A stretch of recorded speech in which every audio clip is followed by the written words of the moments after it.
nous avons dit la dernière fois, vu que nous sommes dans une dynamique d'enseignement, quand on étudie une leçon passée et on veut poursuivre, il faut quand même se rafraîchir la mémoire. Il y a un adage qui dit que c'est sur l'ancienne corde qu'on tisse la nouvelle.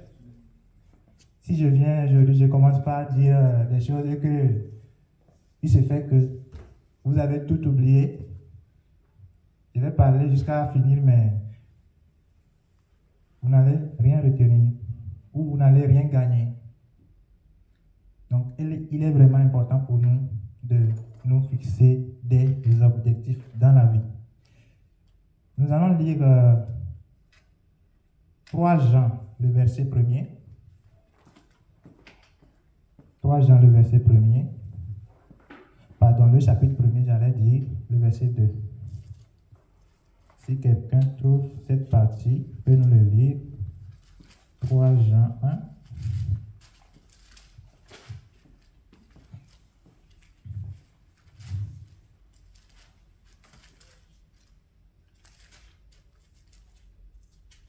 Alors, 3 Jean, chapitre 1, le 2e verset nous dit ceci.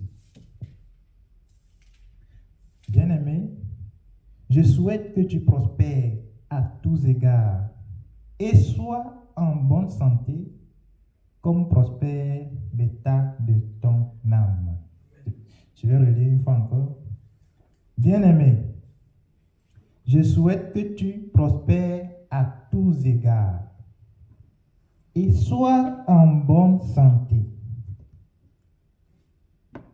comme prospère l'état de ton âme. Ce verset nous implique un acquis en tant que chrétien. Quand nous lisons ce verset, ça sous-entend que notre âme prospère déjà. N'est-ce pas? En tant que chrétien, ça sous-entend que notre âme prospère déjà. Et là, il nous exhorte de prospérer également sur tous les plans, dans tous les domaines de notre vie. Et surtout, il nous recommande d'être en bonne santé. Là, c'est une recommandation, c'est un impératif. Sois en bonne santé. Il n'a pas dit que tu prospères à tous égards. Tu peux être en bonne santé. Non. Sois en bonne santé. Ce qui implique la notion essentielle de la santé. Alléluia. Maintenant, la question à se poser, c'est que, d'abord, l'implication. Est-ce que notre âme est déjà prospère en tant que chrétien? Là où nous sommes actuellement, est-ce que notre âme est prospère? Si oui, Dieu merci, gloire à son nom. Sinon, nous avons un double travail à faire. Nous devons faire prospérer notre âme, ça c'est la condition première. Ensuite, nous devons faire tout pour prospérer dans tous les domaines de la vie. Alléluia. La Bible nous dit que nous sommes le sel de la terre. N'est-ce pas? Et je disais l'autre fois que parfois nous oublions même que nous sommes le sel de la terre et c'est nous qui allons chercher le sel auprès du monde. Est-ce que nous sommes réellement le sel de la terre? Si oui, Dieu merci. Sinon, nous sommes là ensemble, entre frères et sœurs. Justement pour ça, pour nous exhorter réciproquement, pour nous encourager, pour nous fortifier, comme Hébreux 10, le verset 25 nous le recommande. De ne pas abandonner l'assemblée. Hébreux 10, 25, il nous dit, bien-aimés, n'abandonnez pas l'assemblée du Seigneur. Je suis en train de paraphraser. Parce que quoi? Quand on est ensemble, ça permet de s'encourager, Ça permet de vivre cette joie-là qui est en Christ. Ou même vous voyez dimanche ce qui s'est passé. Aujourd'hui même, vous avez fait des choses derrière moi. Hein? Donc, quand on vit comme ça en communauté, est-ce que ce n'est pas beau? Est-ce que ce n'est pas doux? Alors, très souvent, c'est des actes que les gens veulent vivre pour certains, parce qu'ils ne le trouvent pas, ils retournent dans le monde. Parce qu'ils se disent que j'étais dans le monde, on vivait bien, on était en joie, on se retrouvait, on mangeait, on dansait. Mais quand tu viens en Christ, tous les jours, il faut prier.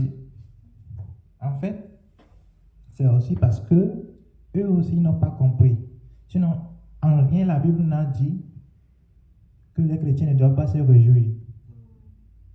À nous de savoir nous réjouir. Alléluia. C'est très important. Et je souhaite vivement que ce que nous avons commencé puisse être pérennisé pour que nous nous retrouvions très souvent ensemble pour partager les moments de joie. Plus vous vous retrouvez ensemble, plus vous savez ce que les gens vivent. Plus vous détectez les émotions des gens. Et c'est comme ça qu'on peut s'aider. Alors, maintenant, la Bible nous recommande d'être en bonne santé. La question est de savoir, là où tu es actuellement, est-ce que tu penses que tu es en bonne santé? Physiquement. Laissons de côté la proclamation de foi, je suis en bonne santé. Si on revient physiquement, là où tu es, est-ce que tu penses que tu es en bonne santé? Est-ce qu'intérieurement tu es convaincu que tu es en bonne santé? Est-ce que tu es à l'aise? Alléluia. D'abord, c'est quoi la santé? Il y a une définition de l'Organisation mondiale de la santé qui a été... C'est une définition idéaliste en fait. Je vais juste donner un mot dedans et vous verrez que la santé vraiment c'est... Comment on dit la santé d'abord? L'OMS dit que la santé c'est un état de complet bien-être physique, mental et social. Et ne consiste pas seulement en une absence de maladie ou d'infirmité. Je reprends. La santé, c'est un état de complet bien-être physique, bien-être mental, bien-être social. Et cette santé-là ne consiste pas seulement en une absence de maladie ou d'infirmité. Maintenant, si on revient à la question du complet bien-être, est-ce que nous nous sentons bien dans notre peau? Point d'interrogation. Si ce n'est pas le cas, comment faire pour être en bonne santé permanente ou le plus longtemps possible? C'est l'un des objectifs de notre enseignement. Parce que plus vous vous fixez des objectifs, plus vous vous occupez à faire des choses que vous sentez utiles, plus vous accomplissez vos objectifs, plus vous vous sentez bien. Qui ici ne s'est pas senti bien quand il a réussi à un examen? C'était waouh. Qui ici ne s'est pas senti bien quand il s'est dit que je vais accomplir ça cette année et parce qu'il a accompli? Maintenant, pourquoi ne pas perpétuer ce bien-être-là chaque jour? Pourquoi ne pas fixer des objectifs quotidiens, les accomplir pour se sentir bien? C'est là la question. Est-ce que vous me suivez? Généralement, quand on accomplit des choses annuelles, peut-être semestrielles et tout, on est content, on est en joie. Mais pourquoi ne pas se fixer des objectifs, peut-être hebdomadaires, quotidiens, pour les accomplir et se sentir permanemment en joie?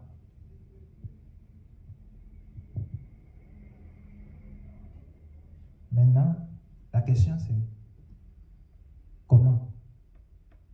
Comment on peut y arriver? Je disais l'autre fois que c'est difficile. C'est un peu compliqué. Cette question de fixation d'objectifs, cette question de maîtrise de nos pensées, mais à force de s'exercer, on finit par y arriver. L'autre jour, j'ai tellement parlé. Aujourd'hui, je vais aborder un point que je pense, que j'estime être la base du comment. Mais si vous avez des questions, n'hésitez pas à m'interrompre à tout moment. Même les questions sur l'autre fois. Hein. Si vous avez des questions, levez la main.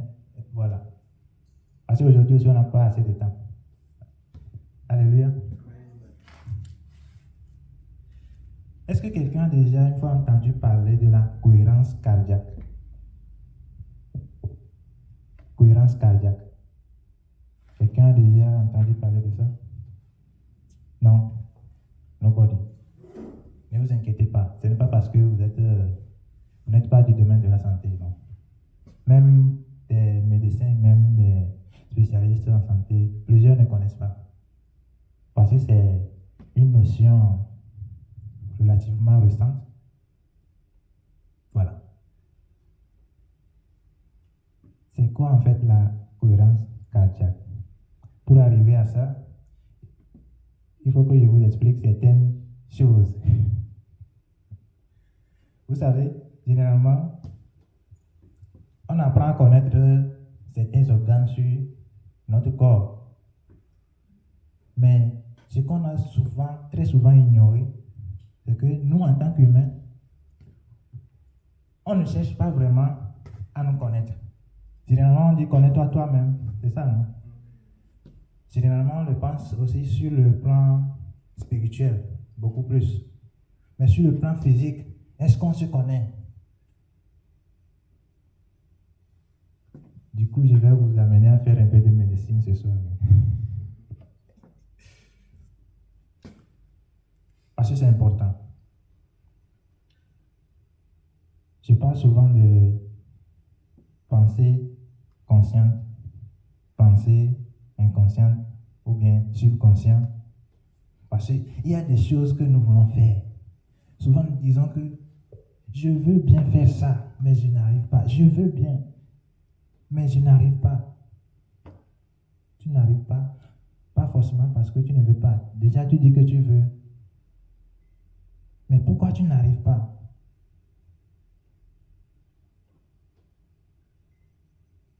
C'est parce qu'il y a des choses, normalement, que tu dois savoir que c'est comme ça se passe.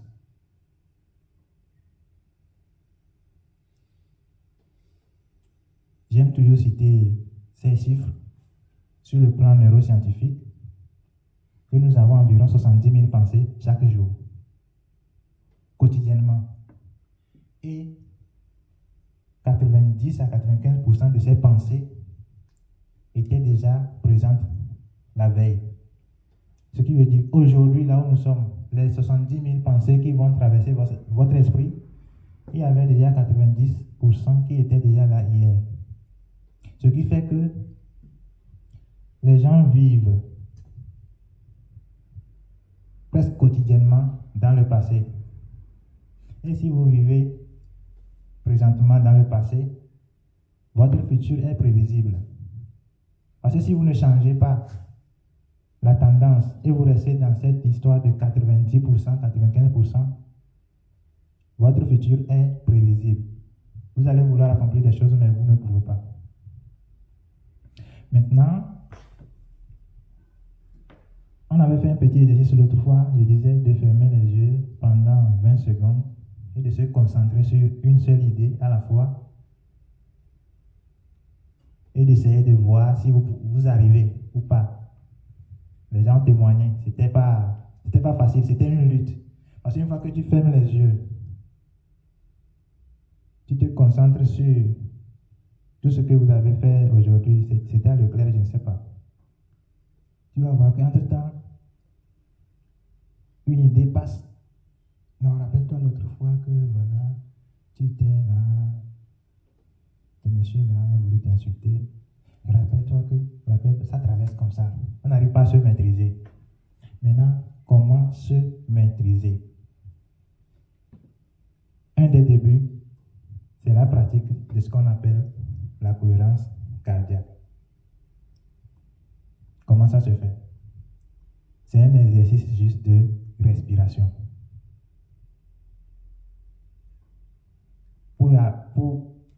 Pour tester, on va, avant de détailler un peu, nous allons nous exercer. Pour lesquelles heures là? Pour 5 minutes. Vous allez bien vous asseoir dans votre chaise, le dos bien droit, les épaules bien relâchées. Vous pouvez poser vos épaules sur vos cuisses. Il faut qu'il y ait une certaine perpendicularirité.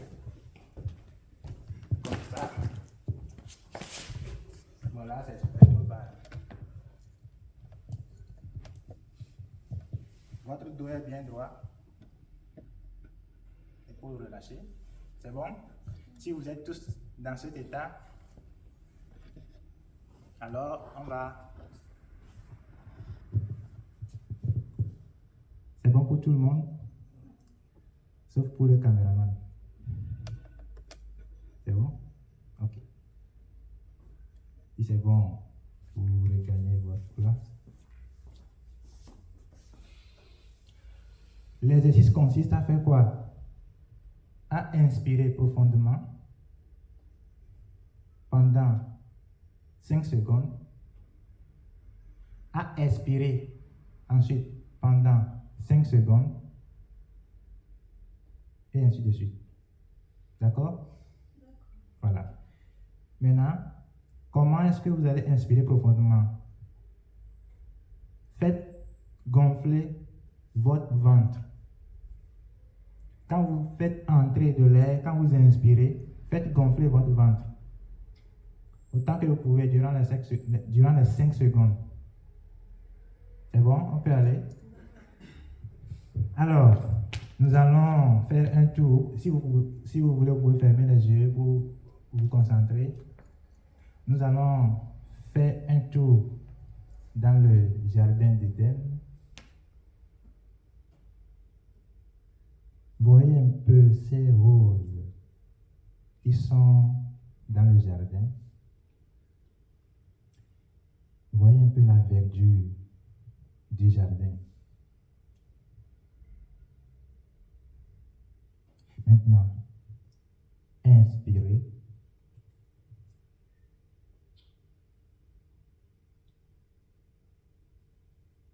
Expirez.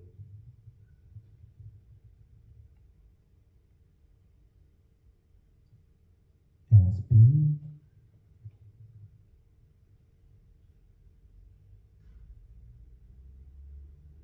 Expire.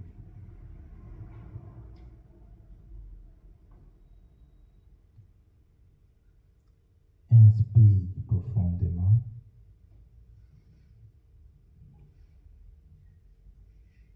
Et tu expires.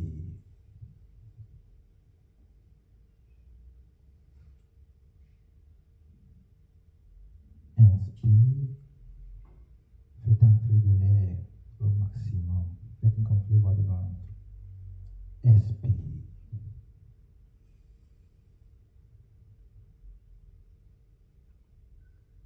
Inspire pour voir les mouvements de ton ventre. Regardez comment est-ce que votre ventre se gonfle et se rabaisse. Expire.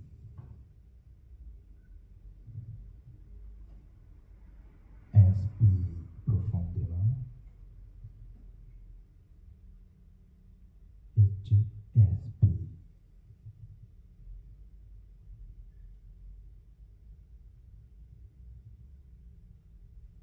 Concentre-toi sur ton ventre. Inspire.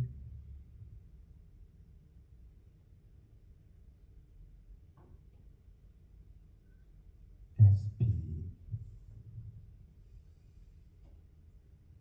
Fixe tes regards sur ton ventre. Inspire.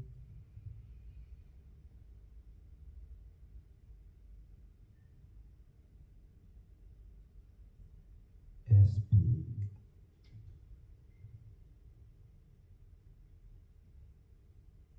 Oui, continue. Inspire. Et tu expires.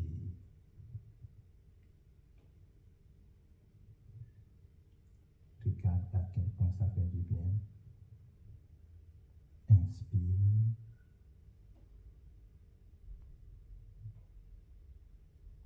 Et tu expires.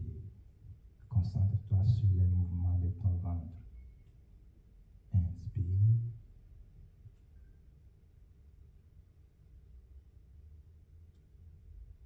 Expire. Oui, continue.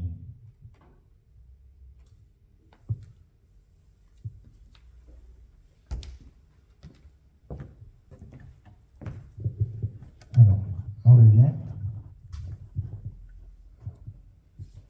Vous avez essayé. C'est un début. Qui peut me dire ce qu'il a ressenti? Ou bien qu'est-ce que ça lui a fait?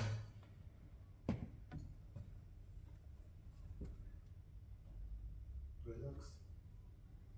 Oui. Relax. Relaxer. Relax. Lui, il a utilisé un mot, relax. Oui, Aliou, tu veux dire quelque chose? Moi, je dirais comme un apaisement, comme s'il y a quelque chose qui sortait. Voilà.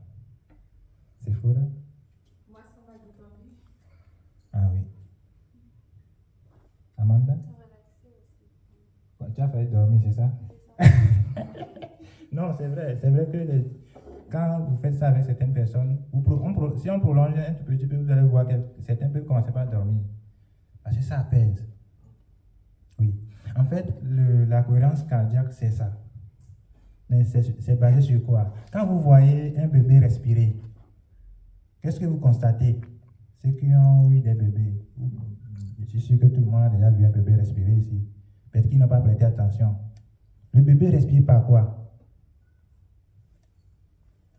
Est-ce que ce n'est pas le thorax, ce n'est pas le ventre? Qu'est-ce que vous avez constaté? Son ventre. Voilà. Les bébés respirent par le ventre. C'est pour dire que la respiration normale est abdominale. Quand vous voyez le bébé respirer, le ventre, c'est le ventre qui fait des mouvements. Ce n'est pas le thorax. C'est le ventre que vous voyez, ça gonfle. Et le bébé est tranquille. Sauf que nous les adultes, vers l'âge de 7 ans comme ça, nous avons perdu la respiration abdominale. Comment? Parce que du moment où nous avons commencé par poser des actes, et papa veut nous frapper, et ne fais pas, oh, tu vas tomber, tu vas faire ceci, oh, il va te frapper. Dès que ces histoires ont commencé, nous avons commencé par être stressés. C'est le début du stress. Et quand vous êtes stressé, vous n'avez pas le temps de détendre votre organisme. Parce que quand vous respirez, il y a des muscles respiratoires qui interviennent. Quand vous mobilisez tous ces muscles, là vous avez une respiration abdominale, une respiration normale. Et vous allez voir que cette respiration, ça vous apaise. Parce que vous faites entrer assez d'air, assez suffisamment d'air à l'intérieur des poumons. Votre cerveau est bien nourri. Tout se passe bien. Mais avec le stress et tout, ce n'est pas le cas. Vous devez savoir qu'il y a deux systèmes qui nous dirigent. Ça, c'est sur le plan neurologique, les nerfs. Je vous ai dit qu'on va faire un peu de médecine aujourd'hui. Il y a le système nerveux volontaire qui nous permet de décider prendre ce panier, par exemple, de décider prendre ce téléphone, ainsi de suite. Et le système nerveux autonome. Là, ça a un fonctionnement beaucoup plus automatique. C'est ce système nerveux autonome qui commande la plupart, sinon toutes les fonctions vitales. Le fonctionnement du cœur, c'est le système nerveux autonome. La respiration.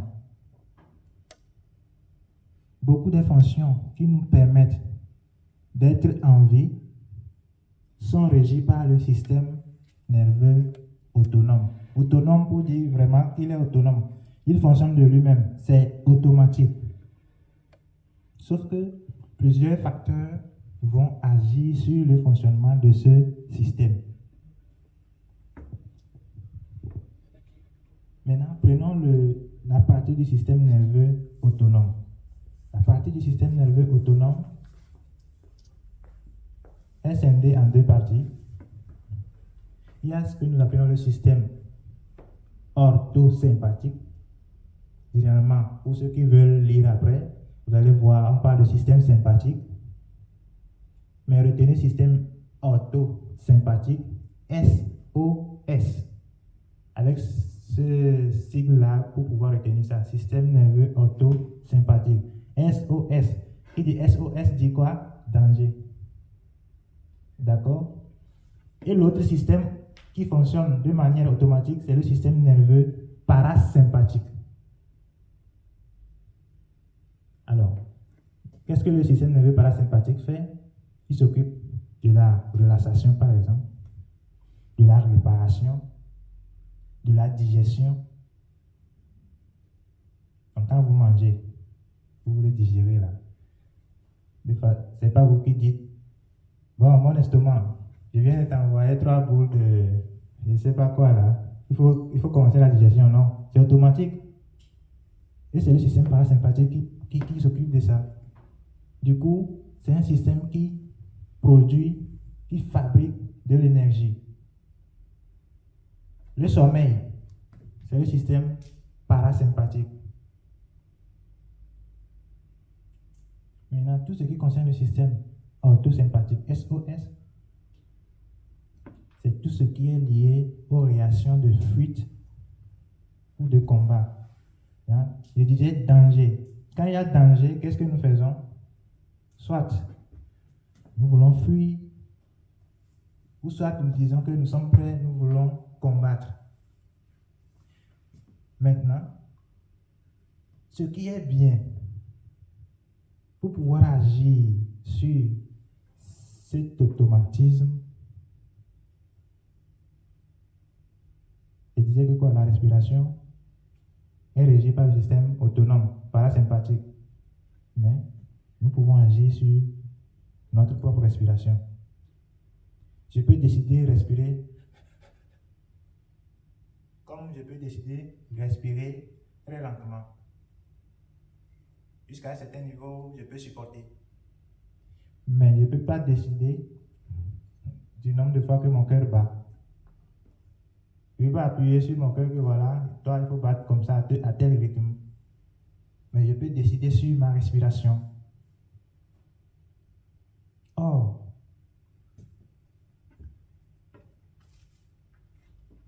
quand vous pouvez agir sur le système nerveux autonome qui fonctionne automatiquement, si vous pouvez le maîtriser à un certain niveau, c'est que vous avez réussi. Pourquoi vous avez réussi? Parce que ça va vous éviter d'avoir plein de maladies. On vient de faire un peu l'exercice. Ça va vous éviter des maladies. Vous vous sentirez toujours en état de bien-être. Ça vous permet de gérer votre stress. Nous allons voir pourquoi. Aujourd'hui, notre problème majeur, c'est quoi? C'est le stress. Il y a plein de stresseurs modernes aujourd'hui. Soit c'est notre hiérarchie au niveau professionnel, soit on nous a demandé des travaux à rendre, nous sommes pressés par le temps et tout. Il y a beaucoup de stresseurs modernes aujourd'hui qui font que nous sommes tout le temps stressés. Et la plupart de notre problème, souvenez-vous quand je disais que nous avons perdu notre respiration abdominale, c'est par rapport à quoi? C'est également le stress. Or, si vous vivez toujours en état de stress,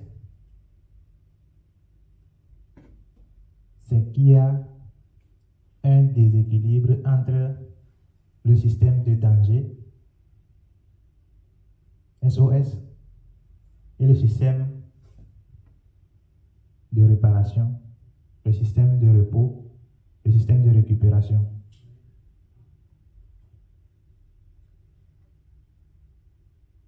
Est-ce qu'il vous est déjà arrivé? Vous avez, je ne sais pas quel exemple je vais donner. Il y a des gens qui ont peur du serpent ici. Ah. Est-ce que vous avez déjà croisé un serpent? Un jour. Voilà. Si vous avez peur de quelque chose, ou que vous croisez un danger, tout de suite, le cerveau sait que ça c'est un danger. Il faut faire quoi? Il faut fuir ou bien il faut combattre. S'il faut fuir, qu'est-ce qu'il faut faire? Il faut avoir de l'énergie, n'est-ce pas? Pour avoir de l'énergie, le cerveau va activer quoi? Quel système? Le système SOS qui va produire certaines hormones. Nous connaissons l'adrénaline, non? Souvent nous disons que son adrénaline a monté. Ah oui. Qui va produire de l'adrénaline d'une manière élevée pour sensibiliser les membres qui vont servir à courir. Du coup, cette sécrétion d'adrénaline va faire quoi? Va concentrer du sang, va mobiliser du sang, puisque c'est le sang qui va apporter de l'oxygène, du glucose à ces organes, ces membres qui vont courir. Le cerveau va concentrer, parce qu'il y a une hormone qui a été sécrétée, il va concentrer ces éléments vers les organes qui vont courir. Et d'autres organes seront privés. Pour pouvoir concentrer le sang vers ces organes, il va activer le fonctionnement, il va accélérer le cœur. Le cœur va vite travailler de façon rapide. Puisque le cœur pompe le sang vers les poumons doivent faire l'échange. Quand le cœur se met à se battre plus rapidement, les poumons vont suivre. La respiration aussi augmente. Et tout ça pour pouvoir vous permettre de courir ou vous mettre à vous battre. Et comme ce n'est pas le moment de manger, les appareils à l'intérieur, l'appareil digestif par exemple, il est privé, il est servi juste au strict minimum pour pouvoir vivre. Vous avez la boule au ventre. C'est ce que les gens disent souvent, j'ai la boule au ventre. Puisque ce n'est pas le moment de manger, l'appareil digestif est privé, la salive, il n'y en a plus assez. Gorge sèche. Puisque ce n'est pas le moment de manger, vous ne trouvez pas la salive. C'est comme si votre estomac là, on le sait. Vos yeux s'écarquillent pour bien voir, n'est-ce pas? Maintenant, après que le danger soit passé, qu'est-ce que vous faites? Ou bien vous avez réussi à vous fuir. Vous vous arrêtez quelque part et vous dites, vous soufflez, n'est-ce pas? Vous vous reposez. C'est normal, il faut que vous vous reposiez maintenant. Et quand je dis vous soufflez, ses respirations. C'est-à-dire que le système parasympathique, c'était le tour du système sympathique. Maintenant, c'est le tour du système parasympathique qui va réparer les dommages, rééquilibrer les choses. Maintenant, pourquoi est-ce que je raconte tout ça?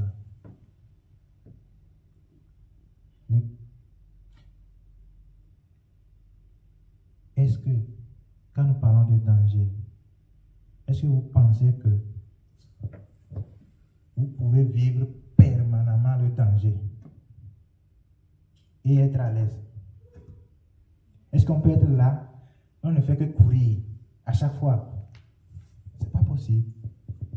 Mais si tu continues pas à courir à chaque fois, tu vas faire quoi? Tu vas t'épuiser. Or, j'ai parlé de quoi? De l'adrénaline, hormone de stress, qui se met, quand nous rencontrons un danger précis, qui se met, malheureusement, ce que nous vivons aujourd'hui, permanemment, nous sommes stressés. Le danger n'est plus forcément le serpent. Le danger n'est plus forcément, je ne sais quoi. Mais le danger aujourd'hui, c'est notre patron au service. Parce qu'une chose que je ne vous ai pas précisé, c'est que le cerveau ne met pas la distinction entre le réel et l'imaginaire. Est-ce que vous êtes d'accord avec moi? Si vous n'êtes pas d'accord, on fait un exercice tout de suite pour que vous puissiez vous rendre compte, pour que vous puissiez vous rappeler. Est-ce que vous êtes d'accord? Pas tout le monde. Ok. Oui. Mais on peut essayer l'exercice aussi. D'accord. On va essayer rapidement l'exercice pour que vous puissiez vous rappeler que voilà, c'est vrai. Nous allons encore fermer les yeux.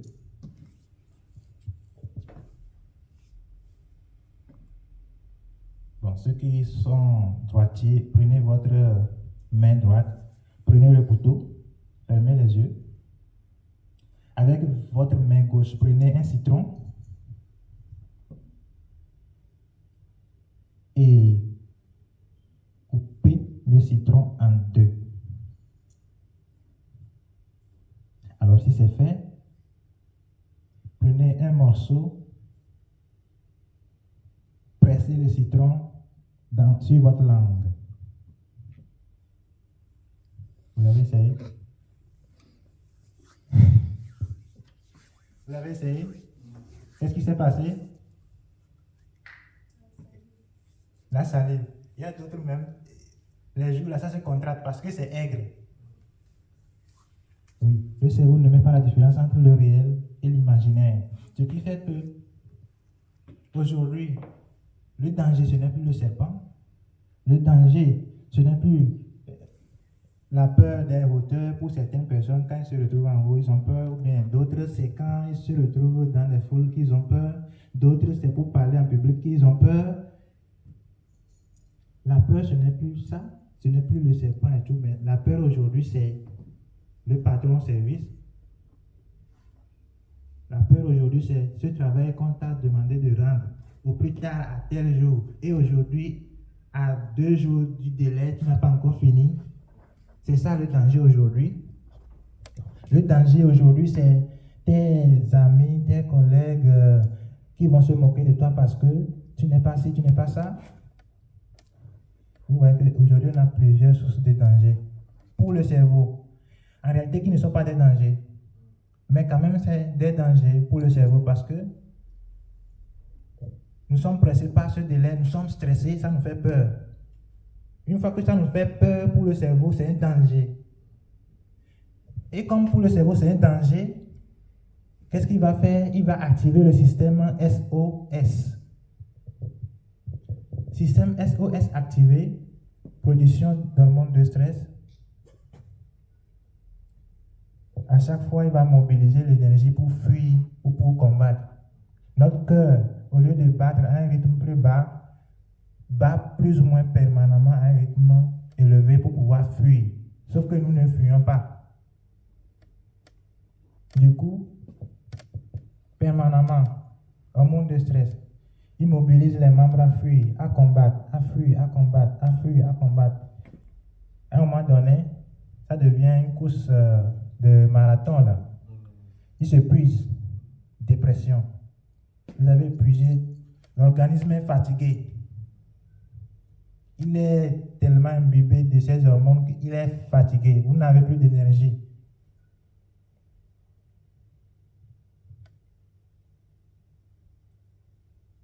Comment il faut faire donc? Il faut décider de prendre le contrôle. Dieu merci, tout ce système automatique, il a donné un aspect que nous pouvons contrôler, la respiration.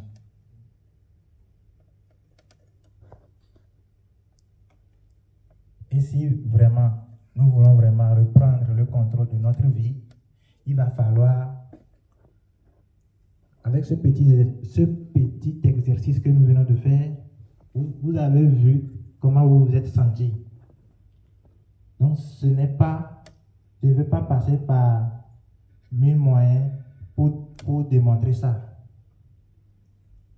Il y a des travaux scientifiques qui ont été faits là-dessus.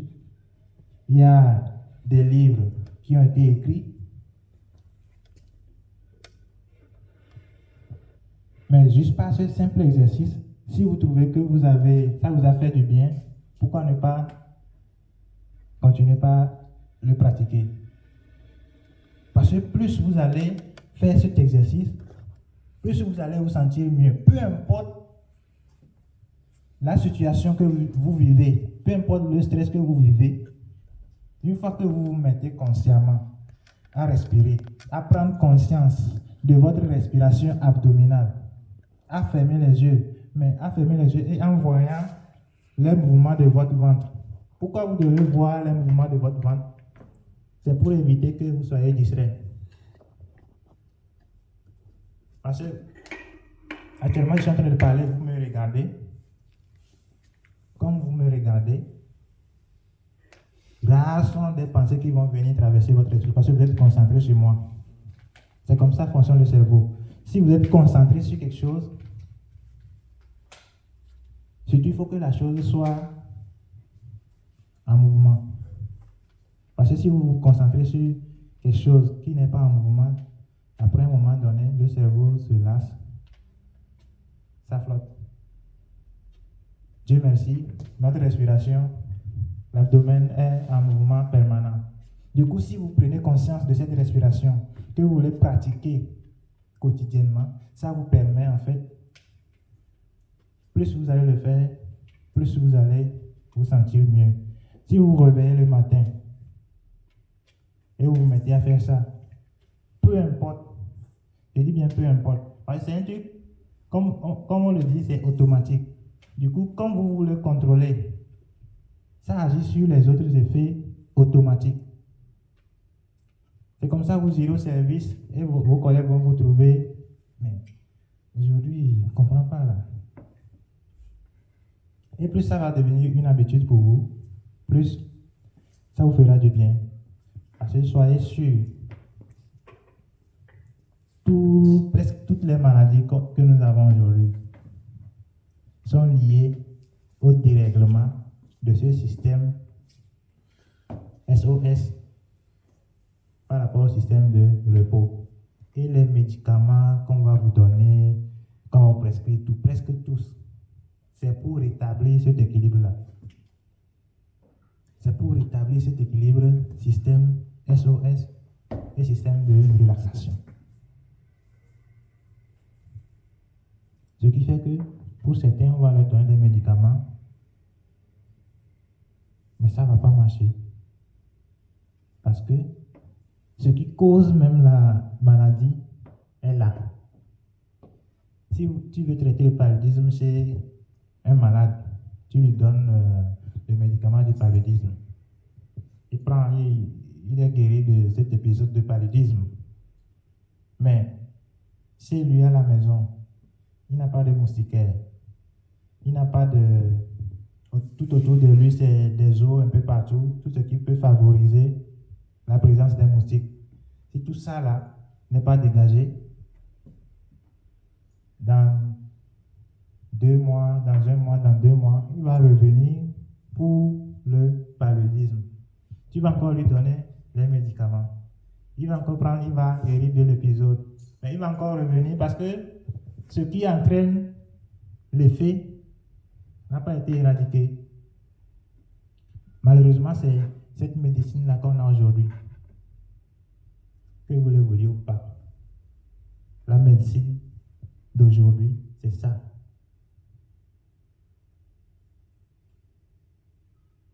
On s'attaque beaucoup plus aux effets, alors que les causes sont là. C'est vrai, pour des maladies, on vous dit que voilà, les causes de cette maladie sont. Mais au fond, quand on veut creuser au fond, dès le départ, ça commence où? Et aujourd'hui, vous allez voir, on va parler des métiers du bien-être. Beaucoup plus, on a tendance, la médecine moderne a tendance à ouvrir les yeux vers là de nos jours. C'est cette histoire de cohérence cardiaque. Ouais, c'est des choses naturellement que Dieu a mis en nous. Plus vous le découvrez, vous le pratiquez, plus ça vous fait du bien. Là, celui qui a écrit, il y a un auteur qui a écrit un livre sur ça, il dit cohérence cardiaque 365. Il y a 3, 6, 5. Un guide respiratoire anti-stress. C'est quoi le 3, c'est quoi le 6, c'est quoi le 5? Il recommande. C'est sur la base des études, bien sûr. C'est sur la base des études scientifiques. Le 3, c'est 3 fois par jour. Le 6, c'est 6 respirations par minute. Et le 5, c'est pendant 5 minutes. De façon naturelle, à l'âge adulte, notre respiration normale tourne autour de 12 à 16 cycles par minute. Quand j'inspire et j'expire, ça fait 1. Quand j'inspire encore et j'expire, ça fait 2.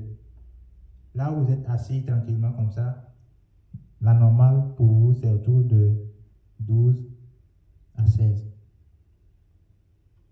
Sauf que la particularité de ça, c'est que quand vous allez par exemple respirer 6 fois par minute, vous n'allez pas vous sentir étouffé, c'est que l'organisme peut supporter. L'autre chose, c'est que ce n'est pas un truc que vous le faites permanemment 24 heures sur 24. Vous ne pouvez pas. Par contre, si vous prenez 5 minutes, sur 5 minutes, vous respirez vous respirez durant ces 5 minutes 6 fois par minute, scientifiquement, ça vous donne un résultat de relaxation sur 4 à 5 heures de temps. Du coup, pour couvrir la journée, supposons que vous vous réveillez à 7 heures, vous pratiquez, ça vous couvre 4 heures à 5 heures. C'est vers 11 heures. 11 heures ou bien le temps de déjeuner, vous pratiquez, ça diminue encore vos hormones de stress, ça vous couvre encore 4 à 5 heures. Vous pratiquez encore le soir. C'est ça qui a permis de dire les 3 fois par jour. Donc, ce n'est pas pris au hasard. Maintenant, les effets sur 4-5 heures, en fait, c'est des trucs qui ont été scientifiquement prouvés. On prend des gens, on fait des expériences, on les fait faire des exercices et on dose les hormones de stress. Adrénaline, par exemple. Et on voit que ceux qui ont pratiqué l'exercice, comparé à ceux qui ne l'ont pas pratiqué, quand on compare leur taux d'adrénaline, par exemple, leur taux est moindre. Vous voyez un peu? C'est ça, c'est sur la base de ces arguments qu'on a établi ces règles de 3, bon, c'est pas forcément que c'est ça. Que forcément, si tu veux faire, c'est 3, 5, ça tu peux faire plus. Mais celui qui a écrit le livre, il dit, quand tu fais moins, de toute façon, tu as moins de chances de réussir aussi. Puisqu'ils ont fait, ils ont fait des tests pour pouvoir voir le temps minimum à partir desquels on peut avoir vraiment un résultat significatif. Vous voyez un peu? Voilà. Mais c'est aussi recommandé que si tu veux commencer, il faut commencer aussi au minimum. Il ne faut pas vouloir faire 30 minutes tout de suite. Quand tu vas faire après, tu te décourages, tu abandonnes. C'est pas bien. Alléluia. Donc, aujourd'hui, on n'a pas assez de temps. Mais je pense qu'on aura encore du temps pour revenir sur des points comme ça. Mais je voulais vous présenter cet aspect de la chose, de la respiration, qui va vous permettre de vous relaxer. En tout cas, quand vous le faites tout de suite, vous avez un effet. Vous-même, vous sentez que vous avez un effet. Et quand vous sentez que vous avez un effet, c'est des choses qui encouragent à continuer. Nous reviendrons sur les aspects du cerveau, comment le cerveau fonctionne, les ondes du cerveau, comment ça fonctionne. À quel moment, quand nous disons que voilà, les gens ont des habitudes, ils veulent changer les habitudes, mais ils n'y arrivent pas. À quel moment à quel moment est-ce qu'on peut reprogrammer son cerveau? À quel moment de la journée ou bien à quel moment de la nuit? Savoir quand nous vivons dans la journée, au cours de la journée, quelles sont les ondes de fonctionnement du cerveau dans la journée? Quelles sont les ondes de fonctionnement du cerveau dans la nuit? Quelles sont les ondes de fonctionnement du cerveau quand nous dormons? Et savoir quand est-ce que vraiment il faut profiter de ces ondes pour pouvoir reprogrammer son cerveau. Avant d'arriver à ça, commençons par nous exercer à cet exercice, si je peux me répéter, de respiration. En tout cas, ça nous fera du bien. Alléluia. Parce qu'il ne sert à rien de vivre tout le temps dans le danger. C'est-à-dire pour le cerveau, chaque fois que vous êtes dans le danger, et j'ai parlé de l'adrénaline, il y a son grand frère. On va revenir sur tous ces détails pour que vous compreniez encore mieux. Je reprendrai encore l'explication de ces systèmes sympathiques ou bien système SOS, système orthosympathique et système parasympathique. Je reprendrai les explications pour que vous compreniez. En fait, il y a des choses, quand vous les comprenez, quand on te dit, voilà pourquoi tu fais ça, quand tu fais ça, tu as tel résultat, c'est plus facile de pratiquer. Il ne faut pas dire que c'est la médecine, non. C'est ton corps. Généralement, c'est ce qu'on s'est dit pendant plusieurs années, non, c'est les choses de la médecine, là. Alors que les médecins aussi, c'est pas sûr que tout le monde connaît ça. Quand vous allez en faculté de médecine, on vous apprend beaucoup de choses, ça c'est sûr. Il y a beaucoup de livres à lire, beaucoup de choses. C'est beaucoup. Mais on ne finit jamais. Comme on ne finit jamais, et que les gens tombent malades, forcément, il faut s'occuper de l'urgence. Donc, il faut traiter les maladies. Donc, il y a le grand frère de l'adrénaline qui est là, qui est le cortisol, qui est l'hormone qui est là tout le temps. C'est l'hormone de stress. C'est-à-dire, stress longue durée. C'est ça le cortisol. Mais ce n'est pas que son effet. Il baisse notre immunité. Il y a beaucoup de choses. Nous allons revenir sur ces détails et vous comprendrez en fait. Plus vous comprenez le fonctionnement de votre organisme, plus vous pouvez vraiment changer des choses. Vous voyez par exemple quand vous avez un abcès. Quand vous avez un abcès, c'est tard dans la nuit que ça fait mal ou bien. Et les gens peuvent dire que les sorciers sont en train d'agir là. Et c'est le matin quand les autres sont réveillés que vous dormez. Et voilà, souvent, quand c'est maman, papa, ils voient que tu dors, il est apaisé parce que toute la nuit, tu n'as pas dormi. Oui, ça c'est un des travaux du cortisol. On verra, on va apprendre à connaître notre organisme, le cœur, son fonctionnement, les zones du cerveau. C'est ça qui va nous permettre de pouvoir vraiment reprogrammer notre... Voilà. Amen. Amen. Je pense que je vais m'arrêter là. Amen. Et voilà. Amen. Amen.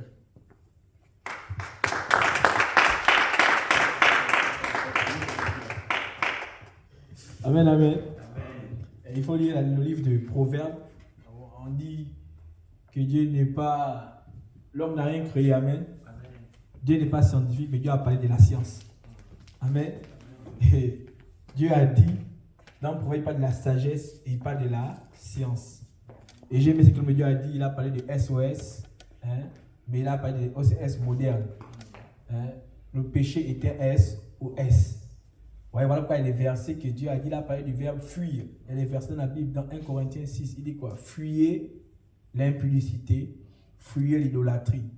Pourquoi? Il n'a pas dit de rester, il dit encore quoi? Heureux l'homme qui ne marche pas sur les conseils des méchants, les mauvaises compagnies qui ont les bonnes mœurs. Pour dire quoi? Plus tu vas lutter, plus tu vas t'épuiser.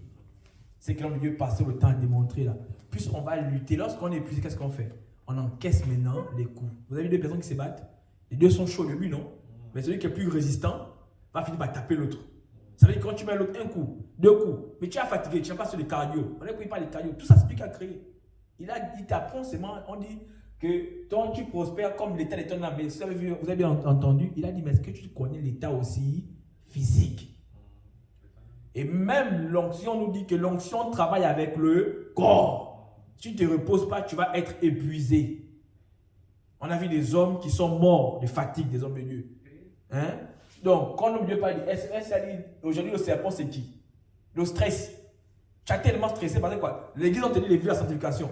Là-bas, on te dit si tu vis la sanctification, tu et moi, c'est fini. Ça crée quoi? Un stress.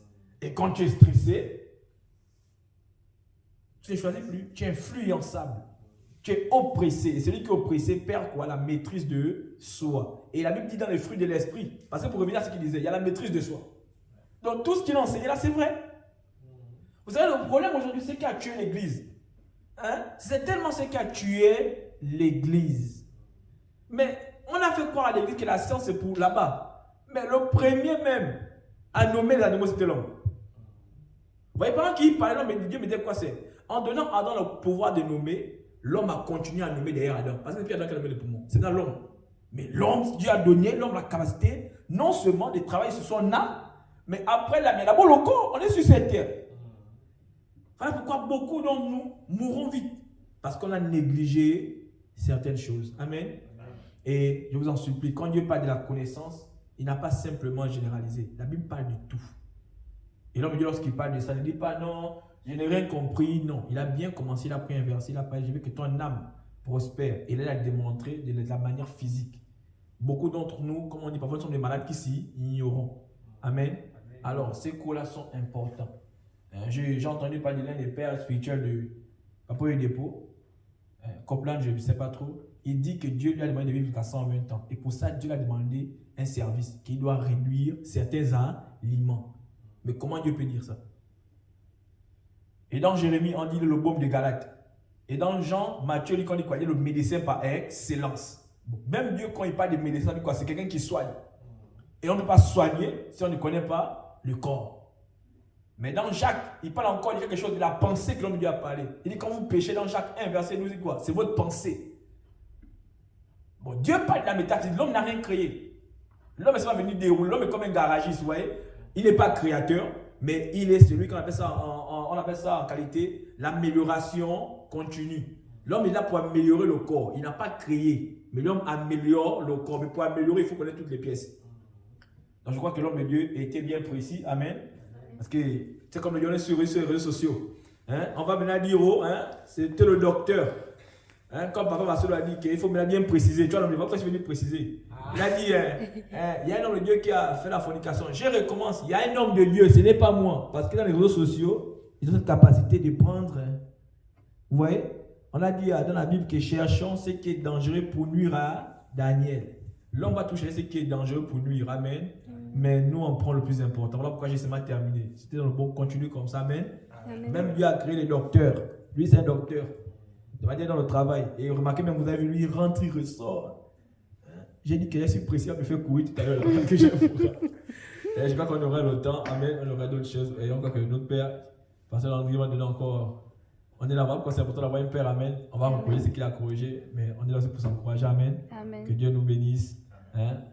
Amen. On va dire merci Seigneur. Seigneur, te remercions.